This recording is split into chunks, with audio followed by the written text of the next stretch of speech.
کل نفس ذائقۃ الموت، کوئی ایسی جاندار مخلوق نہیں ہے جسے موت کا مزہ چکھنا نہ ہو۔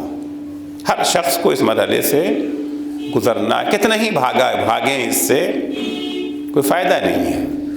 آپ کتنی ہی بڑی ہستی بن جائیں، شخصیت آپ کی کتنی ہی بڑی ہو، موت سے آپ کو مفر نہیں ہے۔ وہ ہستی جو وجہ کائنات ہے، جو جان کائنات ہے، لولاک لما خلقت الافلاق، جس کے لیے پروردگار نے کہا کہ میرے حبیب اگر تم نہ ہوتے تو ہم یہ کائنات کو پیدا ہی نہ کرتے۔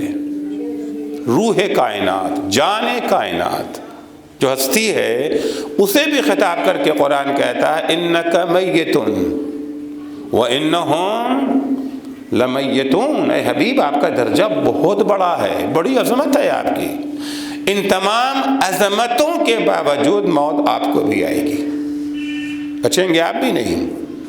انکا لمیتون، آپ کو بھی موت آئے گی، وانہم لمیتون، جتنے بھی ہیں سب کو موت آئے گی۔ فرار موت سے، بھاگنا موت سے ممکن، پولیس کے ہاتھ سے مجرم بھاگ سکتا ہے، کتنی ہی زبردست پولیس ہو، مجرم اس سے بڑا شاطر ہوتا ہے، لیکن موت کا پنجہ ایک ایسا پنجہ ہے جس سے بھاگنا ممکن نہیں ہے۔ سورہ جمعہ میں ہر ہفتے سنتے ہیں نا، قل ان الموت الذی تفرون منہ فانہ ملاقیکم ثم تردون الی عالم الغیب والشہادہ فینبئکم بما کنتم تعملون۔ پیغمبر ان سے کہہ دیجئے بھاگ کے کہاں جاؤ گے؟ جس موت سے تم بھاگ رہے ہو فَإِنَّهُ مُلَاقِيكُمْ، وہ تم سے ملاقات ضرور کرے گی، تم سے بھاگ نہیں سکتے ہو۔ اس کے بعد تمہیں اس خدا کے سامنے پیش کیا جائے گا جو غیب کو بھی جانتا ہے اور شہود کو بھی جانتا ہے، جو چیزیں سب دیکھتے ہیں انہیں بھی جانتا ہے، جو چیزیں دوسروں کی نگاہوں سے نہاں ہیں، چھپی ہوئی ہیں، انہیں بھی جانتا ہے۔ فَيُنَبِّئُكُم بِمَا كُنتُمْ تَعْمَلُونَ، پھر وہاں تمہیں بتایا جائے گا تم نے کیسی کیسی حرکتیں کی ہیں۔ لاکھ انتظام کر لو، بہترین حفظان صحت کا بہترین بندوبست ہو جائے، کھانا وہ کھانا جس میں ذرا برابر کوئی کمی نہیں ہے، سارے وٹامنس موجود، کسی قسم کا بیکٹیریا نہیں پایا جاتا، سالم ترین کھانا، سالم ترین ہوا، پولوشن بالکل نہیں، پولوشن فری ایریے میں جا کر کے رہنے لگے، دشمن بھی وہاں تک نہیں آ سکتا، مضبوط قلعہ ہے، اینما تکونوا، جہاں کہیں جا کے رہو، یدرککم الموت، موت کا پنجہ تمہیں پکڑے گا، ولو کنتم فی بروج مشیدہ، چاہے تم اپنے کو ایسے مضبوط قلعوں میں بند کر لو جہاں پرندہ بھی پر نہیں مار سکتا، موت وہاں بھی پہنچ جائے گی۔ ہے نا جناب سلیمان کے سلسلے میں نیا محل بنا ہے، فوج سے سان لے رہے ہیں، حکم دے دیا ہے جب تک میں اجازت نہ دوں کوئی اندر نہ آئے، شدید پہرا ہے۔ ظاہر سی بات ہے ایسی حکومت جناب سلیمان کی تھی، دنیا میں کسی کو ایسی حکومت تو نہیں نہ ملی، بڑی سے بڑی طاقت ہو، سپر پاور اپنے کو کہا کرے، لیکن وہ اقتدار تو نہیں نہ ہے۔ سلیمان کا اقتدار انسانوں پہ نہیں تھا، جانوروں پر بھی ہے، حتیٰ ہوا پر ان کا اقتدار۔ اتنا بڑا صاحب اقتدار نبی کھڑا ہوا سان لے رہا ہے، فوج سلامی دے رہی ہے، اچانک دیکھا ایک صاحب آگے، آپ کون؟ منع کیا تھا نا کوئی اندر نہ آئے، کہ جی میں وہ نہیں ہوں جس پر آپ کی حکومت چل سکتی ہے۔ کون ہو تم؟ میں ملک الموت ہوں۔ کس لیے آنا ہے؟ کس لیے آنا ہوا؟ کہ جی آپ کو لے جانے کے لیے۔ ارے نبی خدا ہے، حکم خدا کے سامنے سر تسلیم خم ہے، چلنے کو تیار، اتنی مہلت دے دو کہ میں دھوپ سے سائے میں جا کے بیٹھ جاؤں، نہیں، عبرت کا مرقع پیش کرنا ہے نا۔ قرآن ظاہر سی بات ہے جتنے بھی واقعات ہیں سب عبرت کے لیے ہیں، درس کے لیے ہیں، یہ سبق دینے کے لیے ہیں کہ کتنا ہی تمہارے پاس اقتدار اور پاور ہو جائے. اگر سلیمان کو مہلت دے دی جاتی تو یہی لوگ سوچتے نا جب سلیمان کو مل گئی تو ہم کو بھی مل جائے گی. ہرگز نہیں. یہیں کھڑے روح قبض ہو گئی. سلیمان کھڑے ہوئے عصا کا سہارا لیے ہوئے, گرے بھی نہیں. فوج سلامی دے جا رہی, لوگ کھڑے ہوئے, گھنٹہ 2 گھنٹہ 5 گھنٹہ 10 گھنٹہ, شام ہونے لگی.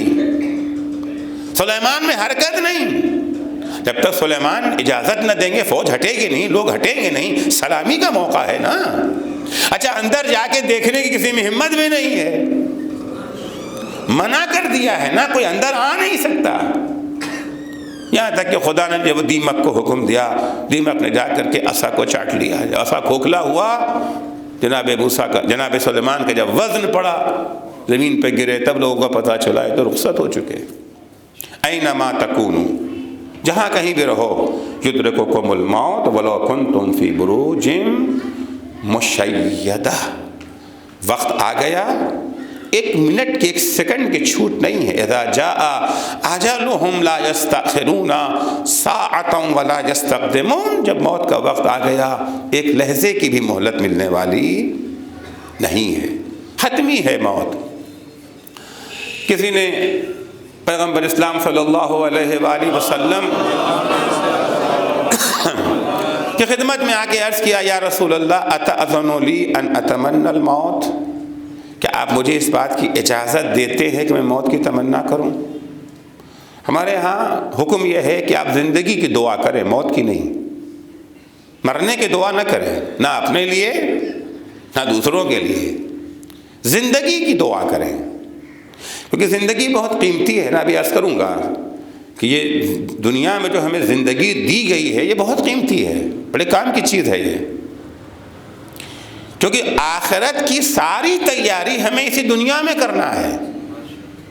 آئے ہی وہاں سے ہیں اسی لیے تاکہ وہاں کی تیاری کر سکیں. جیسے مارکیٹ میں جاتے ہیں, کاہے کے لیے جاتے ہیں؟ گھر کا سامان لینے جاتے ہیں نا مارکیٹ میں. تو یہاں بھی جو آئے ہیں آخرت کا سامان لینے. یہ سامان یہی ملے گا, وہاں نہیں ملے گا. اگر یہاں سے لے کے نہ گئے تو وہاں نہیں ملنے والا ہے. اسی لیے ہے نا روایتوں میں کہ الدنیا متجر اولیاء اللہ, دنیا وہ جگہ ہے جہاں اولیاء خدا تجارت کرتے ہیں. یہ بازار ہے. الدنیا سوق من اسواق الدنیا, الدنیا سوق من الاسواق, بازاروں میں سے ایک بازار یہ دنیا بھی, مارکیٹ ہے. یہاں سے کیا خریدنا ہے؟ جو چیزیں وہاں کام آنے والی ہے وہ خریدنا ہے. اب اگر کوئی انسان بازار میں گیا تھا سبزی لینے کے لیے, گوشت لینے کے لیے, چاول لینے کے لیے, آٹا لینے کے لیے, وہاں جا کے کھیلنے لگا, شام ہو گئی, دکانیں بند, تب کیا ہوگا؟ گھر پہ تو فاقے ہی ہوں گے نا پھر تو.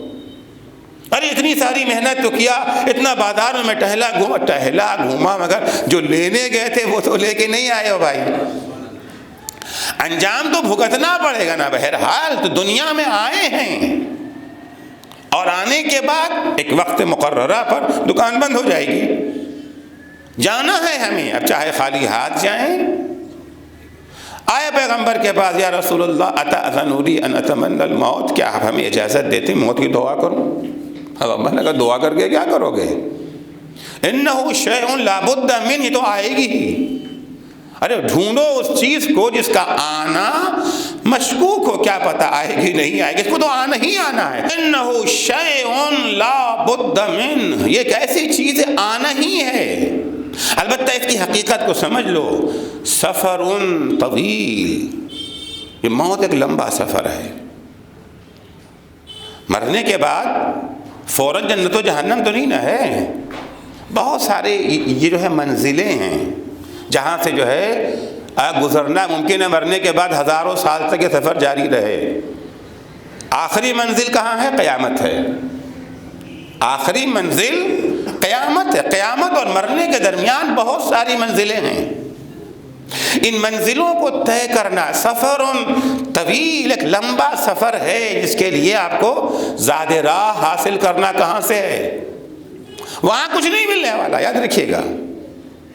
وہاں کچھ نہیں ملنا ہے, نہ کوئی مفت میں دینے والا ہے, نہ کوئی وہاں کے پاس خرید و فروخت ہو رہی ہے کہ یہ دیں گے وہ لے لیں گے. آپ یہاں سے گئے سفر کرنے کے US جانا ہے، خالی ہاتھ کوئی بات نہیں، وہ کریڈٹ کارڈ جیب میں رکھا ہوا ہے، پرواہ کس چیز کی، جب چاہیں گے وہ چیز خرید لیں گے. کیا ضرورت ہے اپنے ساتھ سامان بھر کے لے جانے کی؟ ایک زمانے میں ہوتا جب چلتے تھے تو اپنے ساتھ بستر بھی ہے، اٹیچی بھی ہے، یہ بھی. اب تو لوگ چلتے ہیں فقط ایک عدد کریڈٹ کارڈ جیب میں رکھا اور چل دیے، کیونکہ وہاں جا کے خرید لیں گے نا. لیکن مرنے کے بعد کی جو مرحلہ ہے، جو منزلیں ہیں، چاہے وہ برزخ کا مرحلہ ہو یا قیامت کا مرحلہ ہو، وہاں کریڈٹ کارڈ آپ کا اپنا عمل ہے. یہ کام نہیں دے گا کہ وہاں جا کر خرید لیں گے، اور نہ کوئی وہاں پر بھیک دینے والا، یہ بھی یاد رکھیے گا. نہ کوئی بھیک دینے والا ہے وہاں پر، اور نہ خرید و فروخت ہے. جو کچھ ہے یہاں سے لے کے جانا ہے. حضور نے فرمایا کہ انہو شیء لا بد من، تو آنا ہی آنا ہے. سفر طویل، ایک لمبا سفر ہے جس کا اختتام قیامت پر ہے. وہاں جانے کے بعد اب وہ آخری منزل ہے. وہاں پہنچنے کے بعد کچھ کا ٹھکانہ جنت میں ہے، کچھ کا ٹھکانہ جہنم میں ہے. کچھ کا ٹھکانہ جنت میں اور کچھ کا ٹھکانہ، دو راستے ہیں وہاں پر، دو راستے ہیں. ایک راستہ جنت کی طرف جاتا ہے اور ایک راستہ جہنم کی طرف جاتا ہے. پروردگار نے ہمیں دونوں راستے دکھا دیے ہیں. انا ہدیناہ السبیل، ہم نے انہیں راستہ دکھا دیا ہے. اما شاکرا و اما کفورا، اب یہ ان کی منزل ہے، چاہے شاکرین میں شامل ہو کر کے بہشت میں چلے جائیں اور چاہے تو کافرین میں شامل ہو کر کے جہنم کی طرف چلے جائیں. اختیار ہے، آزادی ہے، پوری آزادی. یہ جو ہے فریڈم، مکمل آزادی ہے. آپ چاہے اس راستے پہ جائیں چاہے اس راستے پہ جائیں، لیکن ظاہر سے بات ہے ہر راستے کا اپنا ایک انجام ہے، وہ انجام بھگتنا پڑے گا. آپ نے جو راستہ، آپ نے اگر روٹی انتخاب کی ہے تو پیٹ میں تو روٹی ہی جائے گی نا، چاول تو نہیں چلا جائے گا. آپ نے اگر چاول انتخاب کیا ہے تو پیٹ میں چاول جائے گا، روٹی نہیں جا سکتی ہے. آپ کو اختیار دیا گیا ہے، فریڈم ہے، آزادی ہے، مکمل آزادی. چاہے آپ اس راستے پہ جائیں چاہے اس راستے پہ جائیں. بورڈ بڑے بڑے لگا دیے گئے، یہ راستہ جہنم میں جاتا ہے، یہ راستہ جنت میں جاتا ہے. انا ہدیناہ السبیل، راستہ ہم نے دکھا دیا. دو گروہ ہیں، ایک شاکرین کا گروہ ہے، ایک کافرین کا گروہ ہے. شاکرین کا گروہ جنت تک پہنچے گا، کافرین کا گروہ جہنم میں جائے گا. شاکر کون ہے یہ بھی بتا دیا. اب ظاہر سے بات جہنم میں جانے کا تو کسی کو شوق نہیں ہے.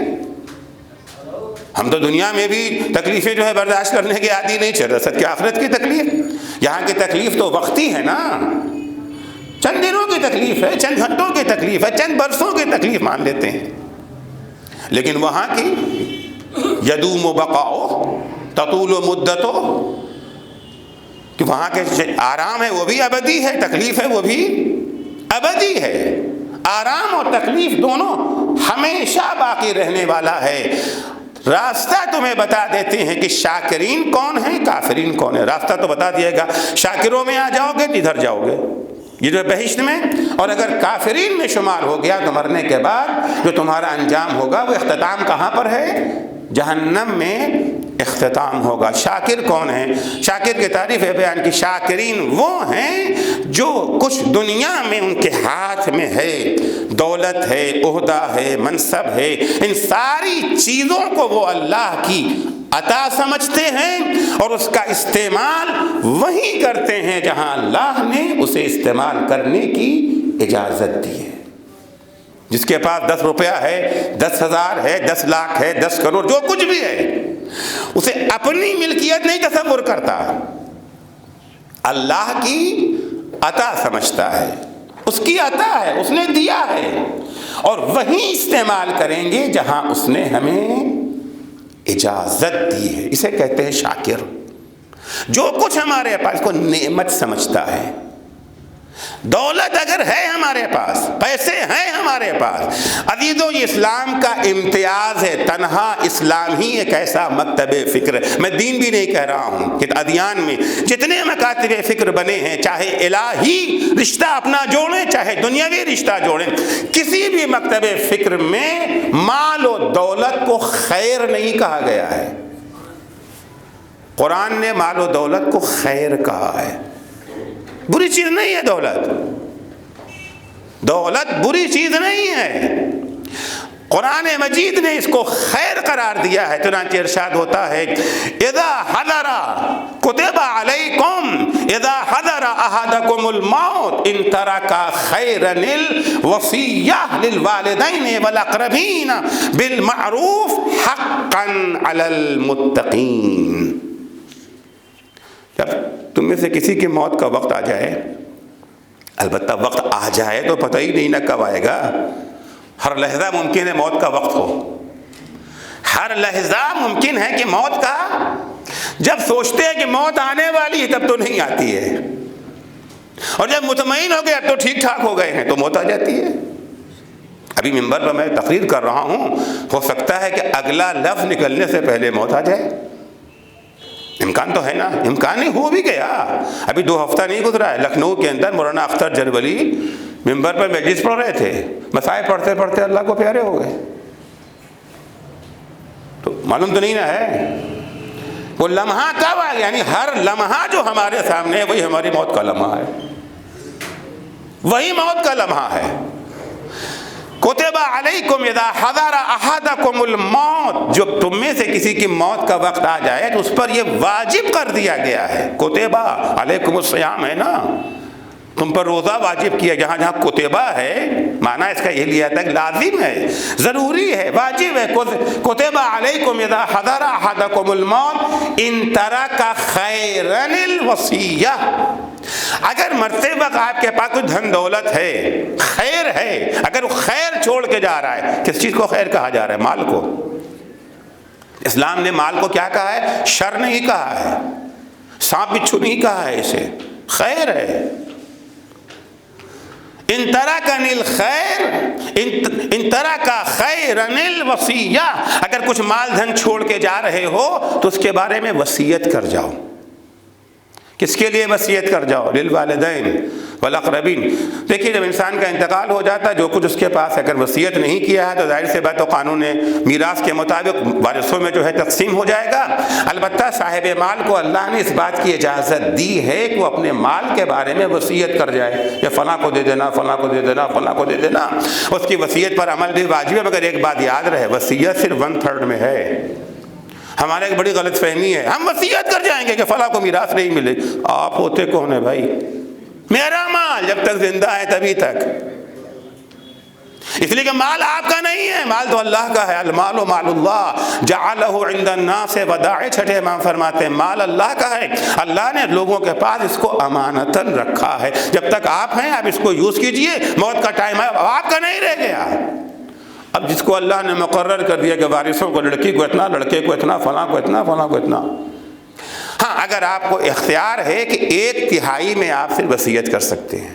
ہم نے وصیت کر دیا، چھوٹا بیٹا نالائق ہے، بڑا بیٹا لائق ہے، سارا پیسہ بڑے بیٹے کے لیے، نہیں، یہ جائز نہیں ہے، آپ کو حق نہیں ہے۔ آپ کون ہوتے ہیں محروم کرنے والے؟ اس نے بدتمیزیاں کی ہیں، اسے سزا ملے گی آخرت میں۔ ہم نے آنکھ کر دیا، اکثر سنا گیا ہے نا، فلاں آنکھ ہو گیا اس کو میراث نہیں ملے گی، اسلام میں کہیں ایسا تو نہیں ہے۔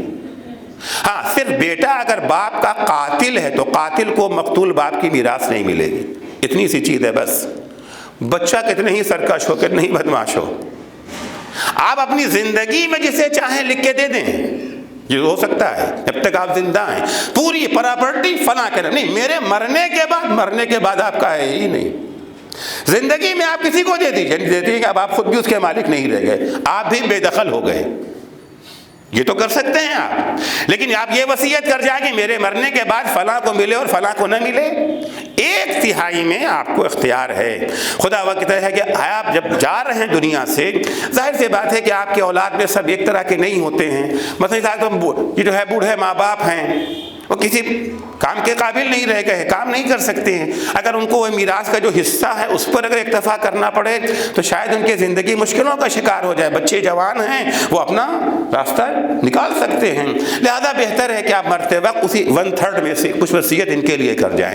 جو میراث میں ملے گا تو ملے گا، لیکن یا مثال کے طور پر بچوں میں ایک وہ ہے جو بیچارہ کمزور ہے، نہیں پڑھ لکھ سکا، ذہنی طور سے بھی کمزور تھا، دوسرا بچہ بہت شارپ ہے، بہت تیز ہے، اچھی خاصی کمائی اس کی ہے، دوسرا کمزور ہے، بہرحال اگر میراث کے تحت دونوں کو ملے گا وہاں تو بہرحال بٹے گا، برابر بٹے گا، وہاں تو دیکھا نہیں جائے گا کہ یہ کمزور ہے اور وہ طاقت ہے۔ لہذا آپ خود ہی وصیت کر جائیے ان کے بارے میں۔ البتہ وصیت بالمعروف، نیکی کی بنیاد پر وصیت ہونا چاہیے، شر کی بنیاد پر نہیں۔ ایسی وصیت نہ کر کے جائیں جو دوسرے کے حق میں یہ جو ہے ظلم ثابت ہو جائے۔ اب آپ چونکہ میرا موضوع وصیت نہیں ہے، میں چلا جاؤں گا بہت دور نکل جاؤں گا، تو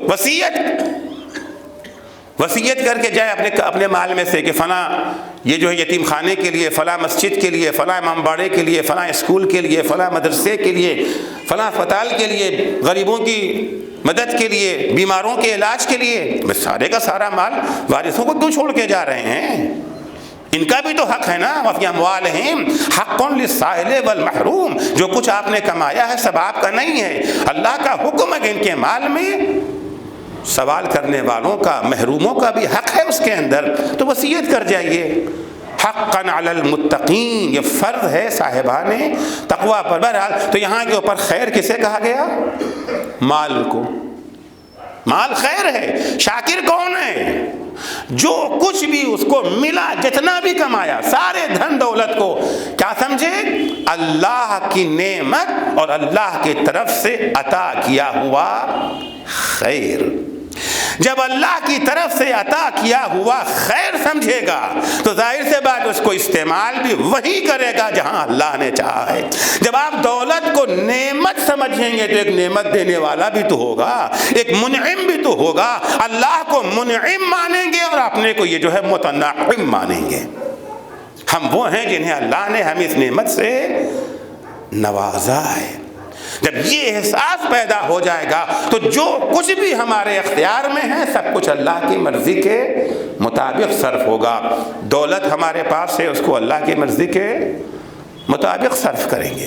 اِنَّا هَدَيْنَاهُ السَّبِيلَ اِمَّا شَاكِرًا وَإِمَّا كَفُورًا۔ شاکر کون ہے؟ شاکر کی تعریف یہ ہے کہ جو کچھ بھی اس کے اختیار میں ہے اسے اللہ کی عطا سمجھے، اللہ کی نعمت سمجھے، اسے خیر سمجھے اور اس کا استعمال وہیں پہ کرے جہاں اللہ نے استعمال کرنے کی اجازت دی ہے۔ زبان کو اللہ کی نعمت سمجھے گا نا، وہیں استعمال کرے گا جہاں اللہ نے اجازت دی ہے۔ اللہ نے جھوٹ بولنے کی اجازت دی ہے یا سچ بولنے کا حکم دیا ہے؟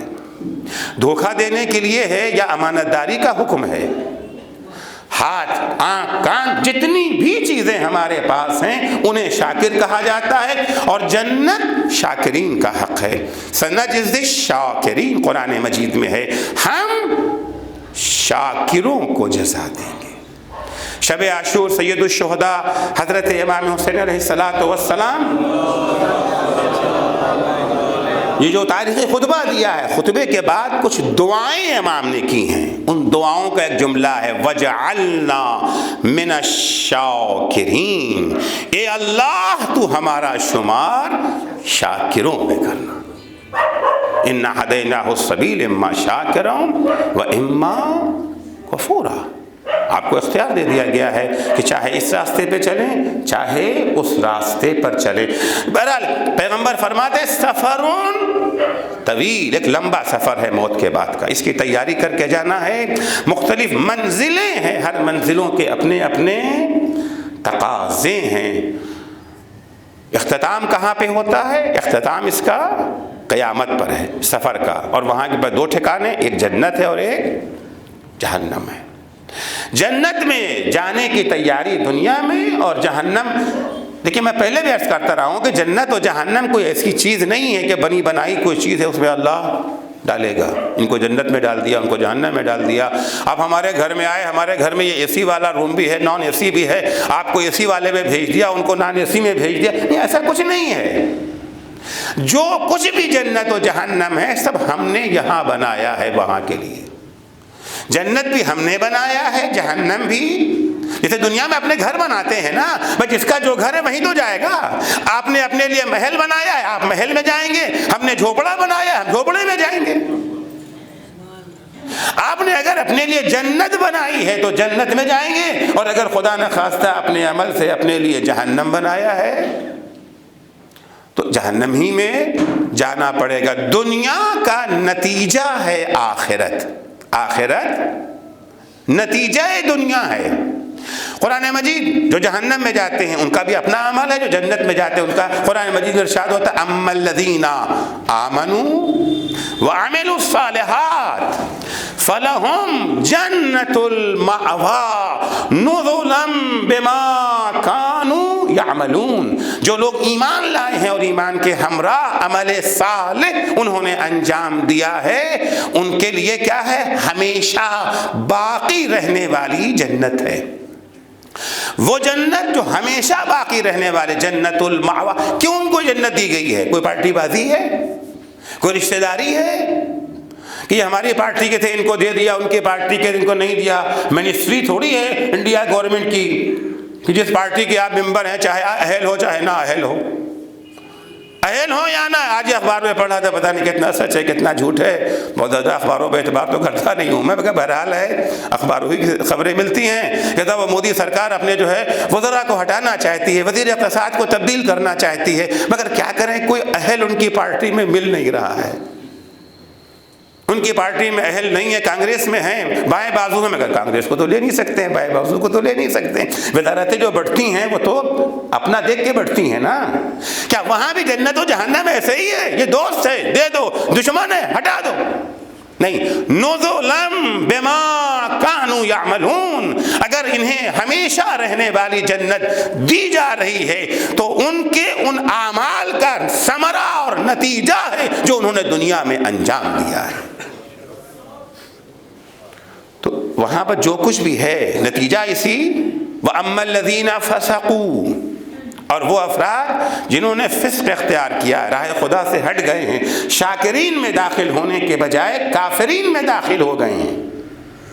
کافر سے مراد یہ نہیں ہے جو عام طور سے کہا جاتا ہے، کافر یعنی وہ جو خدا کی نعمتوں کا انکار کرے۔ اصلاً کفر کا معنی کیا ہے؟ بعض لوگ کہتے ہیں کافر گالی ہے، کافر گالی والی نہیں ہے بھائی، ہم خواہ پریشان ہیں وہ افراد۔ کفر کے دو معنی ہیں، ایک انکار کرنا، ایک چھپا دینا۔ انکار کرنے والے کو بھی کافر کہا جاتا ہے، چھپانے والے کو بھی کافر کہا۔ قرآن مجید نے کسان کو کافر کہا ہے۔ کیا کسان صرف وہی ہوتے ہیں؟ وہی والے کافر ہوتے ہیں؟ مسلمان کا کھیتی نہیں کرتا کسان نہیں ہوتا؟ مومن متقی کھیتی نہیں کرتا، مگر مولا کائنات کھیتی نہیں کرتے تھے؟ قرآن کہتا ہے جب بارش ہوتی ہے تو کفار خوش ہو جاتے ہیں۔ جب بارش ہوتی ہے یعنی کسان خوش ہو جاتے ہیں بارش دیکھ کر کے، فصل اب انشاءاللہ اچھی فصل ہوگی، لہلانے لگے گی فصل ہماری۔ تو کافر چھپانے والا، کیوں کہا گیا کسان کو کافر؟ اس لیے کہ کسان دانے کو مٹی میں چھپاتا ہے نا، کسان دانے کو مٹی میں چھپاتا ہے، اس لیے کافر کہا گیا۔ تو کافر انکار کرنے کے معنی میں اور کافر چھپانے کے معنی میں۔ آیت الکرسی میں ہے نا ہم بھی کافر ہیں، وہ بھی کافر، وہ کافر باللہ ہیں، ہم کافر بالطاغوت ہیں۔ وہ اللہ کا انکار کرتے ہیں، ہم طاغوت کا انکار کرتے ہیں۔ وہ مومن، وہ بھی مومن، ہم بھی مومن، وہ بھی کافر، ہم بھی کافر۔ وہ مومن بالطاغوت کافر باللہ ہیں، ہم مومن باللہ کافر بالطاغوت ہیں۔ تو کافر کوئی گالی نہیں ہے۔ ہم آپ کو کافر کہتے ہیں اس لیے آپ اللہ کو نہیں مانتے، آپ کو برا لگتا ہے، آپ کہتے ہیں ہم اللہ کو مانتے ہیں۔ ہم کافر آپ کو اس لیے کہتے ہیں کہ آپ رسول اللہ کو نہیں مانتے، آپ ماننے لگی، ہم کہتے ہیں کہ ٹھیک ہے۔ تو کافر ہم بھی ہیں، کافر وہ بھی ہیں۔ تو یہاں جو کہا گیا ہے کفر سے مراد وہ کفر نہیں ہے کہ اللہ کو نہ ماننے والا، اما شاکرا و اما کفورا۔ ممکن ہے کہ انسان یہ جو ہے مسلمان بھی ہو اور کافر بھی ہو، اللہ کو مان لیا، رسول کو مان لیا، اسلام کا لیول لگ گیا، کہلائے جانے لگے مومن، کہلائے جانے لگے مسلمان، نماز نہیں پڑھتے، روزہ نہیں رکھتے، اللہ نے جو نعمتیں دی ہیں اسے اپنی نعمت سمجھ رہے، اللہ کی دی ہوئی نہیں سمجھ رہے ہیں، جب خدا کہتا ہے کہ فلاں غریب کی جو ہے مدد کو، کیوں مدد کروں، واہ واہ میری گاڑی کمائی، میں نے خون پسینہ بہا کے کمایا، میں کیوں دے دوں، اس کو اپنا سمجھنے لگے نا۔ شاکر کون ہے یہاں پہ؟ کافر شاکر کے مقابلے میں ہے، جو شاکر نہ ہو وہ کافر۔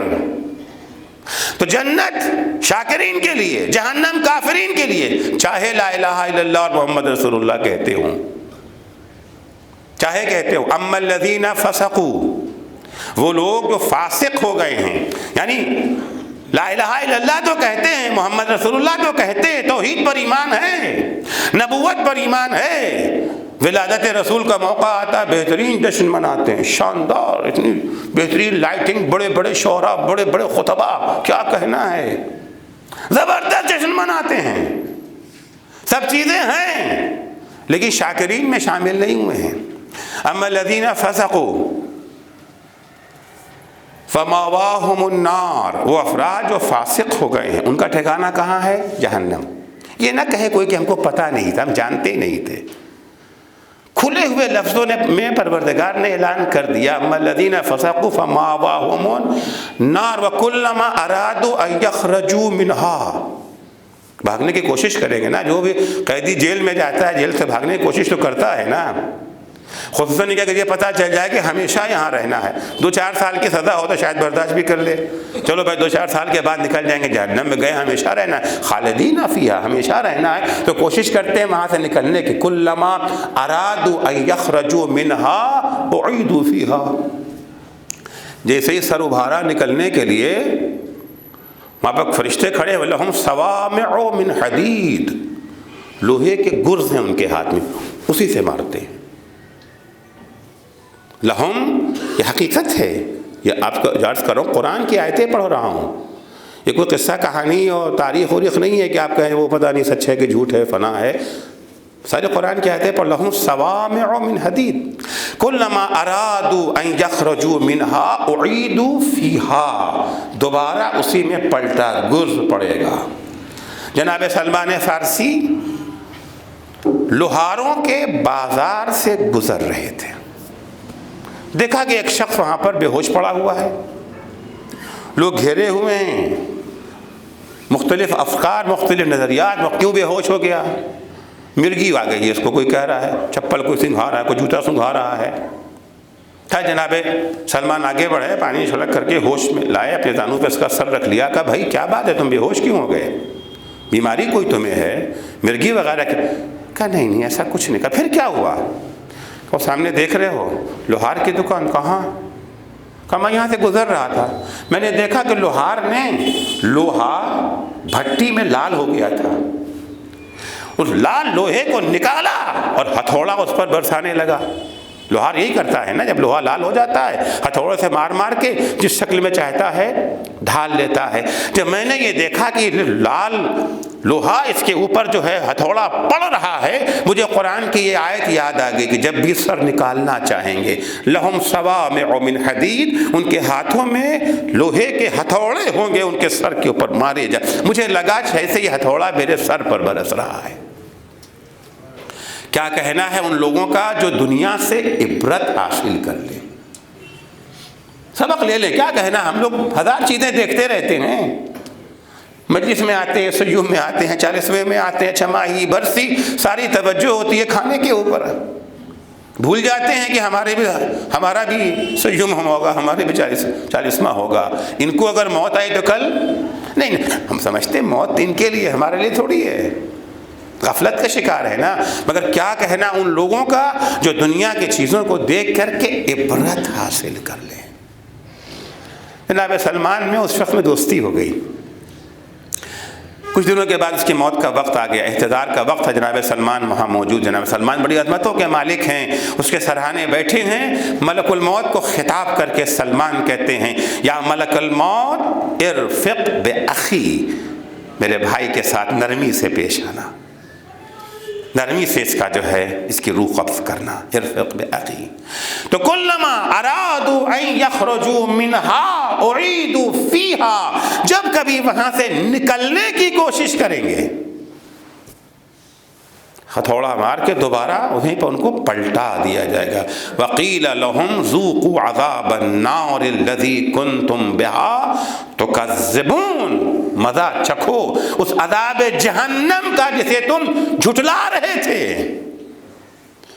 جب ہادیان برحق خدا کی طرف سے بھیجے ہوئے ہادی تمہیں آ کر کے بتاتے تھے یہ جنت ہے یہ جہنم ہے، اس عمل کا نتیجہ یہ ہوگا، تم ان کا مذاق اڑاتے تھے، جھٹلاتے تھے انہیں. کہاں کی جنت، کہاں کا جہنم. یہ تو خامخواہ ان لوگوں نے، ان مولویوں کا ڈھکوسلا ہے، انہوں نے اپنا حلوہ مانڈا فراہم کرنے کے لیے ساری باتیں گڑھ رکھی ہیں. جو کچھ ہے یہی دنیا ہے. لا یموتنا الا الدہر.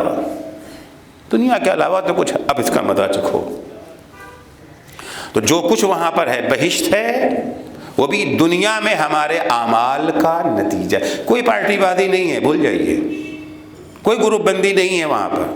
کسی تو اس کی رشتہ داری، شفاعت بھی اگر ہے تو عمل کے استحقاق کی بنا پر ہے شفاعت. مگر شفاعت یوں ہی نہیں ہے، فری میں نہیں ہے، مفت میں نہیں ہے. اس کی قیمت بھی یہیں چکانی پڑے گی. شفاعت بھی ہمارے عمل کا نتیجہ ہے. جو یہاں دامن اہل بیت سے وابستہ رہیں گے وہی انہی کے کام اہل بیت آئیں گے. اگر یہاں ہمارا اہل بیت سے کوئی رشتہ ناتا نہیں ہے، رشتے ناتے سے مراد فقط مجلسوں میں محفل کا منعقد کر دینا نہیں ہے. یہ تو سبھی کرتے، کون نہیں کرتا؟ قصیدہ پڑھ دیتے، قصیدہ کون نہیں پڑھتا؟ ہندو نہیں پڑھتے قصیدہ، سنی نہیں پڑھتے قصیدہ، سب پڑھتے ہیں. کون ہے اہل بیت کا جو قصیدہ نہیں پڑھتا؟ سب تاریخ، انداز الگ الگ ہیں، ڈیٹ الگ الگ ہے، طریقہ الگ الگ، کرتے تو سبھی ہیں نا. اہل بیت کے دامن سے وابستگی کا مطلب ہے ان کی تعلیمات پر عمل اور اتباع. جو کچھ یہاں پر ہے سب اسی کا نتیجہ ہے. دنیا کی زندگی کو اہمیت دیں. پیغمبر اسلام صلی اللہ علیہ وآلہ وسلم مولا کائنات کو خطاب کر کے کہتے ہیں یا علی بادر باربع قبل اربع. اے علی 4 چیزوں سے پہلے 4 چیزوں کی طرف تیزی سے آگے بڑھو، اجلت کرو، جلدی کرو اس سے فائدہ اٹھانے میں. بادر باربع قبل اربع. کون کون سی چیزیں ہیں؟ شباب کا قبل حرمک. بوڑھے ہونے سے پہلے جوانی سے فائدہ اٹھا لو. جو کام جوانی میں ہو سکتا ہے وہ کام بڑھاپے میں نہیں ہو سکتا ہے. جوانی میں گناہوں سے بچنا زیادہ آسان ہے بڑھاپے کے مقابلے. بالکل اس خیال کے برعکس ہے جو ہم لوگ سوچتے ہیں. بوڑھے کہاں گناہ کر سکتے ہیں؟ جوان ہے جس کی طغیانی ہے. مولانا روم اپنی یہ جو ہے مثنوی میں، مولانا روم نے مثنوی میں یہ قصے کہانی کی شکل میں بہت ساری اچھی باتیں پیش کی ہیں، نصیحتیں پیش کی ہیں. مثنوی میں اپنی وہ کہتے ہیں کہ ایک شخص تھا، نوجوان تھا، جس نے ایک کانٹے کا پیڑ، ببول کا پیڑ سمجھ لیجئے کہ اس کو لا کر کے اپنے دروازے کے سامنے لگا دیا.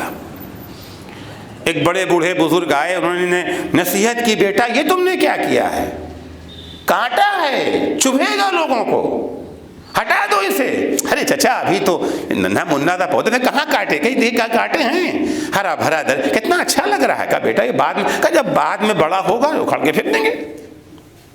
ابھی کیا ہے؟ ابھی تو ننھا منا درخت ہے، دیکھنے میں اچھا لگ رہا ہے، کانٹے نہیں ہیں. یہ پودا، ننھا منا پودا آہستہ آہستہ تناور درخت میں تبدیل ہو گیا.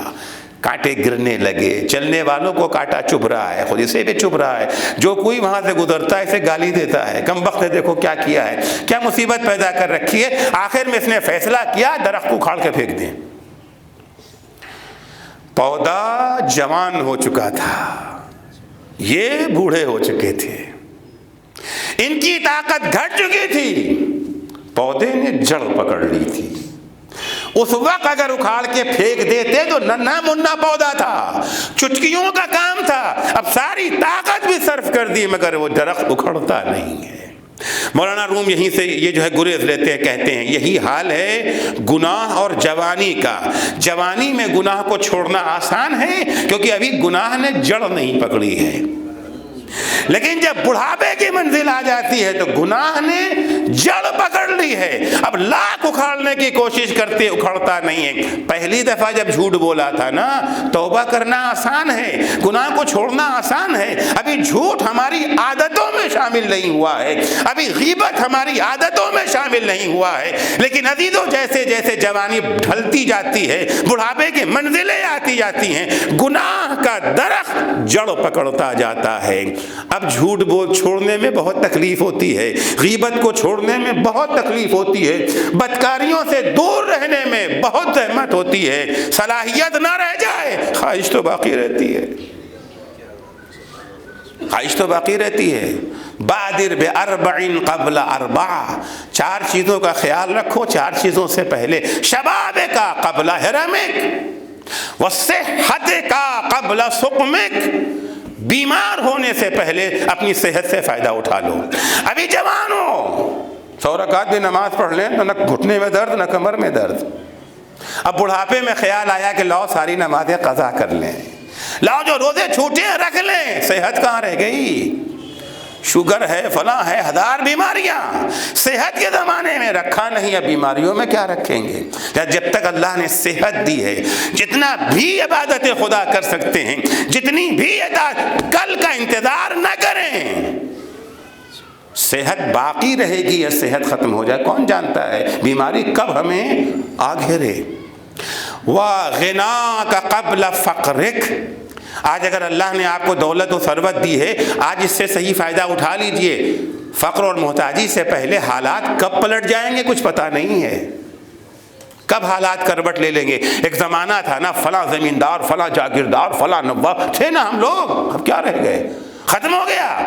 اچانک ایک دن اعلان ہوا کہ زمینداری ختم، ارب پتی ہو گئے فقیر، ہوا کہ نہیں ہوا؟ حویلیاں اجڑ گئیں، محل تباہ ہو گئے۔ کہیں بھی چلے جائیے، کسی بھی گاؤں میں چلے جائیے، آپ کو ایسے آثار ضرور ملیں گے، یہ محل وہ محل وہ محل، ہاں جھوپڑے کے لائق بھی نہیں رہ گئے ہیں۔ اس سے پہلے کہ تمہاری دولت تمہارے ہاتھوں سے چھن جائے، اس دولت سے فائدہ اٹھا لو، یتیموں کو سہارا دے لو، بیواؤں کی مدد کر لو، غریب بیمار جو علاج نہیں کرا سکتے ہیں، آج تمہارے جیب میں پیسہ ہے، ان کا علاج کرا کے وہ کمالات، وہ ثواب جو تم حاصل کر سکتے ہو اسے حاصل کر لو۔ وہ حیات کا قبل موتک، زندگی سے فائدہ اٹھا لو، موت سے پہلے آنا تو ہے نا موت، چھٹکارا تو نہیں، اور کب آئے گی پتہ نہیں ہے۔ عرض کیا کہ اگلے سیکنڈ کا بھی بھروسہ نہیں ہے کب انسان کی موت آ جائے۔ کیوں؟ اس لیے کہ جو کچھ ہم نے یہاں کی دولت وہاں کام آئے گی۔ شرط یہ ہے کہ اس کو خیر سمجھیں اور اللہ کی عطا سمجھیں، اس کا وہیں استعمال کریں جہاں اس نے چاہا ہے۔ جب لوگ خیر سمجھیں گے دولت کو، اللہ کی عطا سمجھیں گے، تو خدا یاد آ جائے، اور جب خدا یاد آئے گا تو مال کو حاصل بھی کریں گے صحیح طریقے سے اور خرچ بھی کریں گے صحیح جگہ پہ خرچ دونوں چیزیں ہیں نا۔ اسلام میں 2 سوال ہے، کہاں سے لائے اور کہاں خرچ کیا۔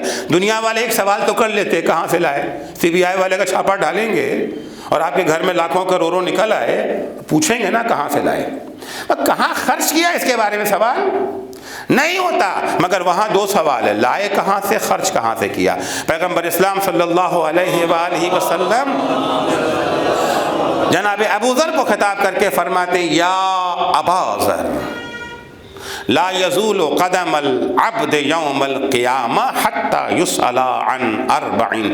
اے ابو ذر یاد رکھو، کوئی بھی اللہ کا بندہ اس وقت تک ایک قدم آگے نہیں بڑھ سکتا جب تک 4 سوالوں کا جواب نہ دے لے۔ 4 سوالوں کا جواب جب تک نہ دے لے ایک قدم آگے نہیں بڑھ سکتا۔ اب آپ سوچیں نا، قیامت کا دن ہے، گرمی بہت ہے، وحشت زدہ ہیں، پیاس لگی ہے، سامنے حوض کوثر بہ رہا ہے، دوڑیں گے نا فوراً دوڑیں گے، ارے وہ حوض کوثر، وہ سلسبیل، وہ تسنیم، بہترین پانی، وہ جنت کے باغات، دوڑیں گے اس طرف۔ تھک گئے ہیں بہت، پیاس بہت لگ رہی ہے، زمین میں پیر جل رہا ہے، کھوپڑی کھول رہی ہے، جیسے ہی آگے بڑھیں گے قفوہم، روک دو انہیں، انہم مسئولون، ابھی سوالوں کا جواب دینا ہے۔ 4 سوالوں کا جواب دیے بغیر آگے نہیں بڑھ سکتے، تب فیصلہ ہوگا کہ ادھر جانا ہے کہ ادھر، 2 جگہ ہے نا۔ ان عمر ہی فیما افنا. پہلا سوال زندگی کہاں صرف ہوئی. بہت آسانی سے کہتے میری زندگی میں چاہے جہاں چاہوں صرف کرو. دس از مائی لائف. آپ کون ہوتے ہیں بولنے والے؟ ہاں اگر آپ مجھ سے کہتے تو سچ کہتے. میں کون ہوتا ہوں بولنے والا؟ میں نہیں پوچھوں گا، خدا خیر ہم پوچھیں گے. جس نے دیا ہے اس سے تو نہیں نہ کہہ سکتے کہ آپ کون ہوتے ہیں پوچھنے والے. پیسہ تو اسی کا ہے نا، دولت اسی کی ہے، عمر اسی کی ہے. ان عمر ہی فیما افنا. دوسرا سوال ان شباب ہی فیما ابلا. جوانی کے بارے میں سوال ہوگا. جوانی بڑھاپے میں کیسے بدلی. جوانی بھی عمر ہی کا ایک حصہ ہے.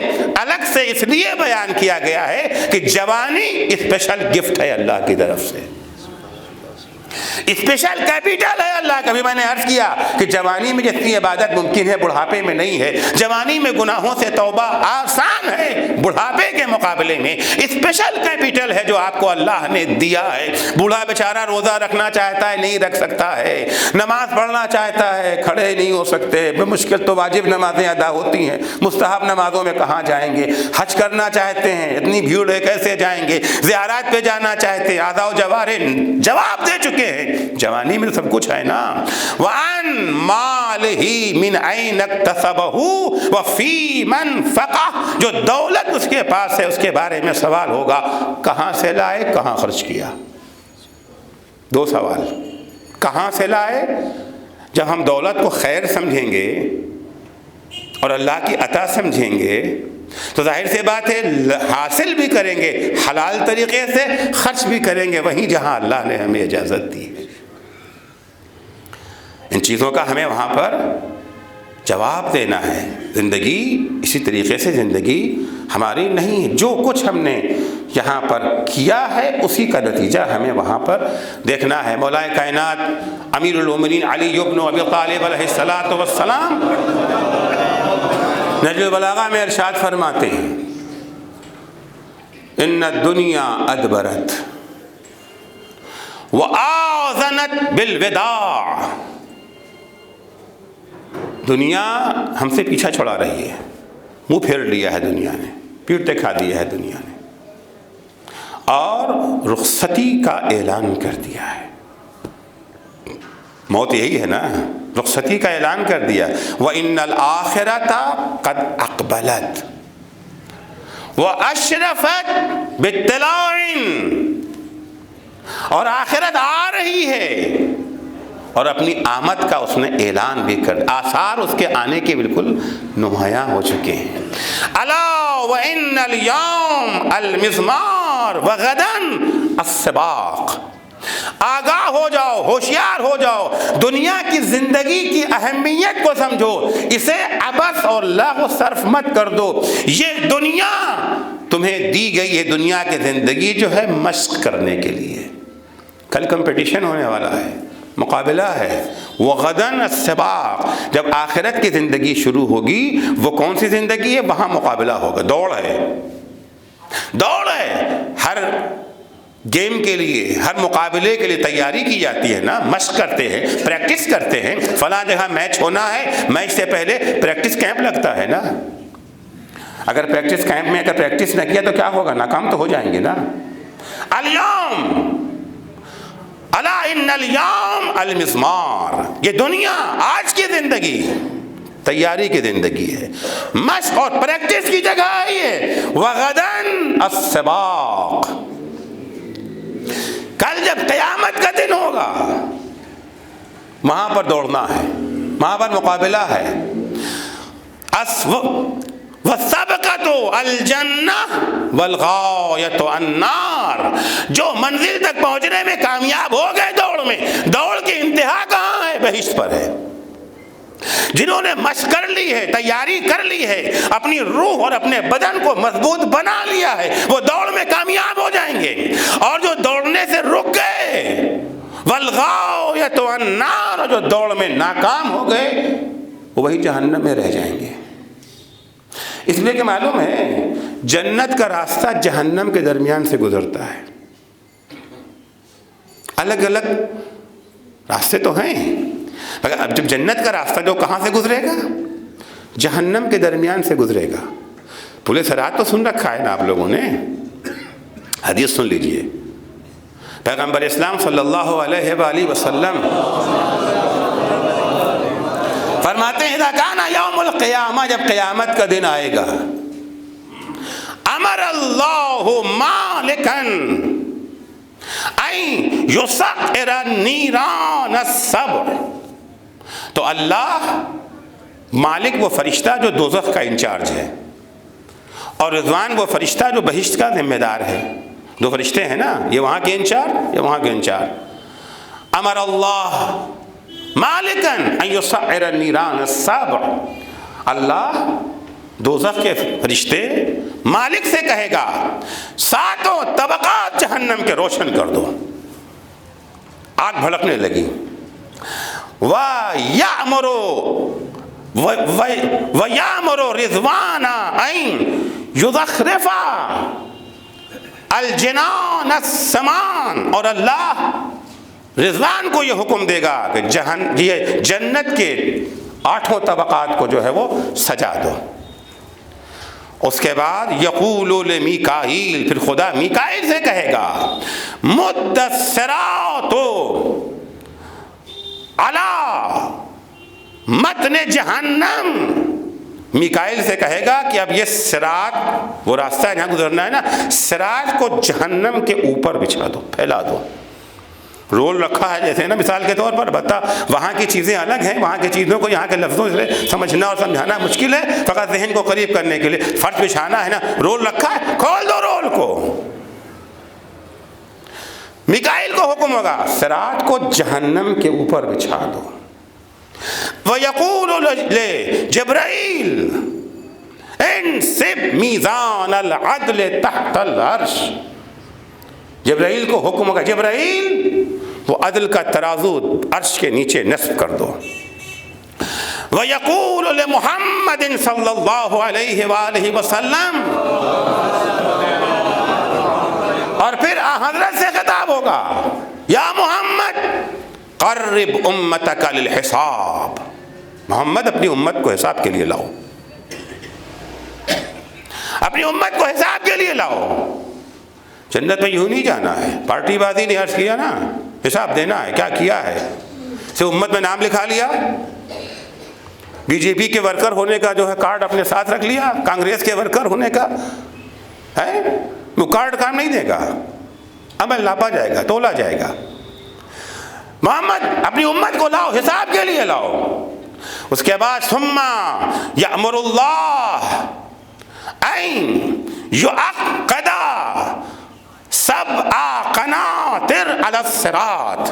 اس کے بعد خدا حکم دے گا صراط کے اوپر 7 پل بنا دیے جائیں، 7 گزرگاہیں بنیں گی. وَطُولُ كُلِّ قَنْطَرَةٍ 17,000 فرسخ. اور یہ پل جو بنے گا چھوٹا موٹا پل نہیں ہے، ہر پل کی لمبائی جو ہے وہ 17,000 فرسخ کے برابر ہے. ایک فرسخ 5.25 کلومیٹر کا ہوتا ہے، حساب کر لیجیے کتنے کلومیٹر لمبا پل ہے. وَعَلَى كُلِّ قَنْطَرَةٍ 70,000 ملک، اور ہر پل کے اوپر 70,000 فرشتے ہیں. یہ کاہے کے لیے 70,000 فرشتے؟ تماشا دیکھنے کے لیے. ہر پل کے اوپر 70,000 فرشتے. چلنا ہے اسی پل صراط پر. کہاں ہے پل صراط؟ جہنم کے اندر ہے، جہنم کے بیچ سے گزر رہا ہے یہ راستہ. پل پر پہنچے، کیا کریں گے فرشتے؟ یسألون عن هذه الامہ، یسألون هذه الامہ نساءهم ورجالهم. اس امت کی ہر عورت سے اور ہر مرد سے کوئی فرق نہیں ہے، چاہے وہ عورت ہو چاہے مرد ہو. سوال کریں گے فی القنطرۃ الاولی، پہلے پل پہ جو سوال ہوگا کاہے کا ہوگا؟ عن ولایت امیر المومنین و محبت اہل بیت محمد علیہم السلام.